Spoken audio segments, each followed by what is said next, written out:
સુરતમાં આરટીઆઈના નામે ખંડણી માંગનારની ધરપકડ કરવામાં આવી છે. તો આ કાર્યવાહી થઈ છે.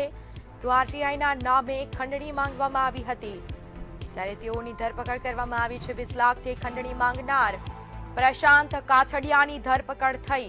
બાંધકામ પાડવાની ધમકી આપી અને ખંડણી માંગી હતી. સમગ્ર મામલે કાર્યવાહી કરવામાં આવી છે. બાંધકામ ગેરકાયદે હોવાનું કહી અને રૂપિયા પડાવ્યા હતા. તો આપણી સાથે સંવાદદાતા દીપક રાય લાઈવ જોડાઈ ચૂક્યા છે. ખંડણી માંગી હોવાનું સામે આવ્યું છે આરટીઆઈ હેઠળ અને કાર્યવાહી કરી છે પોલીસે. આરોપીની ધરપકડ કરી છે. શું છે આખો મામલો? બિલકુલ ગેરકાયદેસર બાંધકામ છે એમ કહીને સોસાયટીમાં જઈને સોસાયટી પ્રમુખને ધમકી આપ્યા હતા.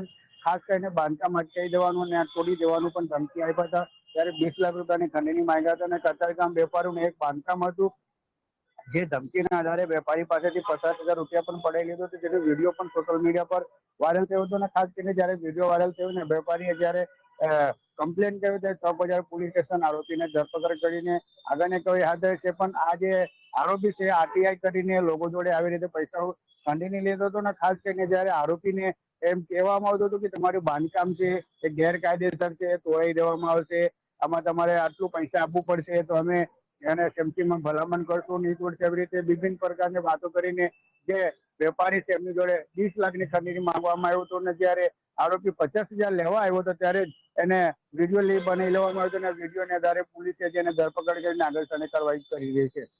બિલકુલથી જાણકારી આપવા બદલ આપનો આભાર. તો ફેબ્રુઆરી 2026થી હાથતાળી આપતા આરોપીને ઝડપ્યો છે પોલીસે. કાર્યવાહી કરી છે. બાંધકામ પાડવાની ધમકી આપી અને ખંડણી માંગી હતી. તો બાંધકામ ગેરકાયદે હોવાનું કહી અને રૂપિયા પડાવ્યા હતા ત્યારે પોલીસે આ કાર્યવાહી કરી.